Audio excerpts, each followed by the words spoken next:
অনেক দিনের জট এবারে খুললো এবং যেমনটা আমরা জানতে পারছি আন্তর্জাতিক অলিম্পিক দিবসে ক্রীড়া ইতিহাসের এক মস্ত বড় উইনিং স্ট্রোক বলা যায় ত্রিপুরার ছেলে মেয়েদের জন্য, ত্রিপুরার খেলোয়াড়দের জন্য।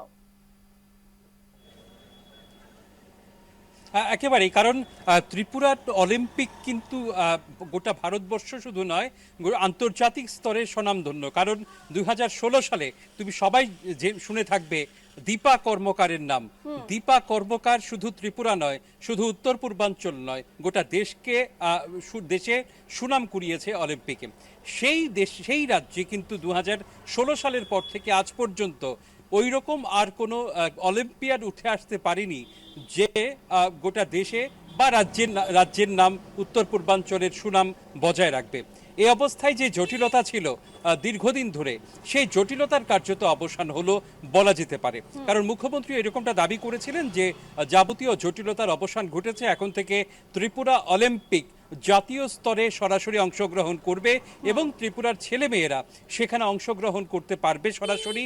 সেখানে মধ্যস্থতা বা ত্রিপুরার নাম করে অন্য রাজ্যের ছেলে মেয়েদের সুযোগ পাইয়ে দেওয়ার আর সেই রকম কোনো মানে আশঙ্কা সম্ভাবনা থাকবে না।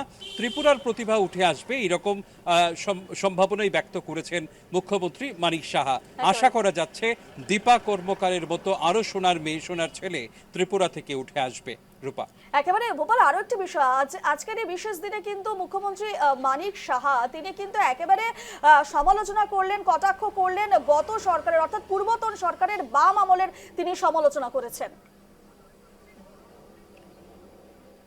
দেখো, মূল বিষয়টা হচ্ছে বর্তমানে যিনি জিতেন চৌধুরী তিনি কিন্তু বাম আমলে তখন মন্ত্রীও ছিলেন এবং এই অলিম্পিক অ্যাসোসিয়েশনের, ত্রিপুরা অলিম্পিক অ্যাসোসিয়েশনের মাথা ছিলেন।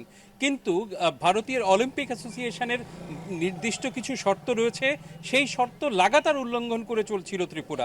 কার্যত ত্রিপুরার ছেলে মেয়েদের ভবিষ্যৎকে অন্ধকারের দিকে ঠেলে দিয়ে তৎকালীন সময়ে এই রকম একটা খামখেয়ালিপনা বা অবহেলার কারণে ত্রিপুরা অলিম্পিক অ্যাসোসিয়েশন তার যে অধিগৃহীত হওয়ার যে মঞ্জুরিপত্র সেটা কার্যত হারায়, যার ফলে দীর্ঘদিন ধরেই এই ত্রিপুরার অলিম্পিক মুখ থুবড়ে পড়েছিল। এখন আশা করা যাচ্ছে নতুন করে আশার আলো জন্মেছে। দেখার বিষয় যে অন্ধকারের দিনগুলি যাচ্ছিল গত কয়েক বছর ধরে, সেই অন্ধকার শেষ হয়ে ত্রিপুরার অলিম্পিক আলো দেখতে পারে কিনা। একেবারে একেবারে ধন্যবাদ এই মুহূর্তে তোমাকে ভোপাল।